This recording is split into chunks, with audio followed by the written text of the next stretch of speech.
I think one of the biggest challenges is going to be getting the right staff in place. I think during the downturn in the economy, it very much was an employer marketplace, and we see that particularly in construction, which is the area that I work in, and construction is usually at the leading edge of any ups or downturns in the economy. And even up until 18 months ago, it was still very much employer driven.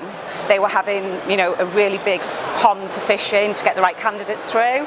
But what we've seen over the last 12 to 18 months, and I think is going to continue as the rest of the economy starts to pick up, is more of an employee decision-making process. Employees are going to be more choosy, they're going to have more options open to them, and I think employers are going to have to work harder to get the right candidates in with them. There are so many different levels of communication open to customers and different research and resource methods that when we're selling a service or a product to them, whereas it used to be we were the experts and they didn't really have a lot of other places to look, there's so much information out there. It's how you compete in that sort of vast marketplace.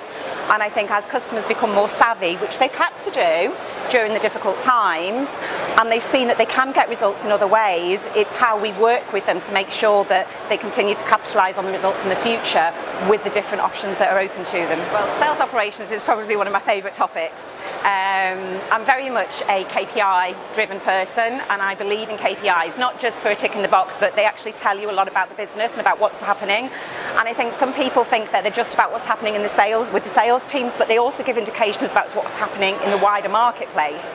So I think in order to make sure that we're efficient moving forward, you need to really understand what measures you need to put in place that are going to make your business successful, because it's not it's not the same for everybody, and it's making sure that you really understand the ins and outs of what it is that makes your people successful and why, and then replicate that.